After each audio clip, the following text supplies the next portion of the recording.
Hello, good morning, good afternoon, good evening. Ayan, gagawa po ako ng video tutorial paano po maging host sa Mamo. Step 1 po is download nyo yung Mamo app using the link. Yung ibibigay kong link, download nyo po at saka i-login nyo sa Google. Dalawa lang kasi yun nakalagay. Tapos sa Google nyo siya ilalagin, Google account nyo.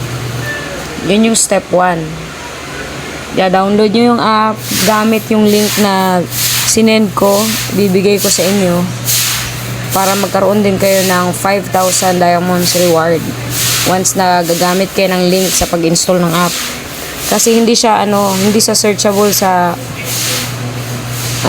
Google Play. Hindi siya searchable. And open po ito sa Android and iOS. Step 2.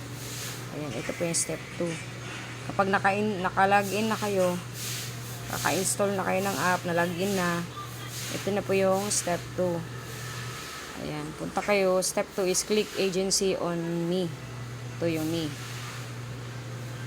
Ayan, ito yung lalabas sa me. Agency. Me page. Join agency. Ask your agent for invitation code and input it here. Ayan. Confirm your agency info here.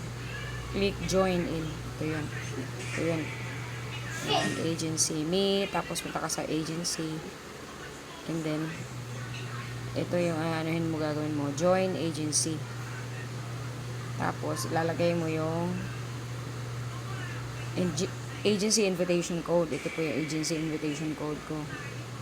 Yan. Tapos, click nyo yung next.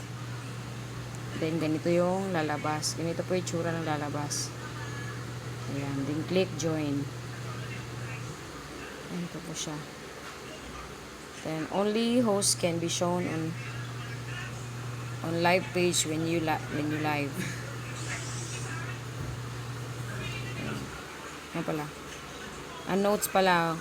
Now you bind your agency successfully and you will change from a host into a user automatically. User. If you are a host, if you are a user without joining in any agency, even you can do live, you won't be shown on live page. Ayan. Kaya kailangan nyo mag-join sa agency para lumabas kayo dun sa mga naka-live. Kasi pagka hindi kayo nag-join sa agency, hindi kayo mag-appear dun sa mga host na naka-live. Hindi kayo makikita dun kasi isa yun sa nakakatulong na maka-earn kayo, dagdag earn, kasi pag may mag-gamble, mapupuntahan ang live ninyo kasi nakikita kayo. Ayan, dito na po tayo sa step 3. Ayan, how to become host. Ayan, step 3. Do first live on Mamo and record a video of 2 to 3 minutes of your best moment on Mamo. Send the video to your Mamo agency and admin group and wait to be passed. Ayan, wait to be passed. Once your first show passed, you can work and earn. Ayan. Tips, you can show your talents or your personality or anything just to show best of you during the record video. Ayan, magsisend kayo ng audition video. Yun yung sinasabi nila, audition video. I-record nyo yung while naka-live kayo. Sa unang live nyo, dapat bongga agad, maganda agad yung live ninyo. Kung may talent ka sa singing, dancing, hosting, ganyan, much better po yung may talent ka. Pero hindi talaga siya yung kailangan.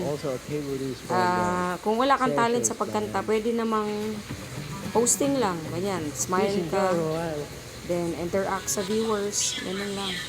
Energetic sa tingnan, masaya yung live mo, ganun. Diba? Kasi para yung mga viewers mo, ganahan din manood sa'yo. Ganun lang. Ganun lang siya. Yan po. And then, sa next step,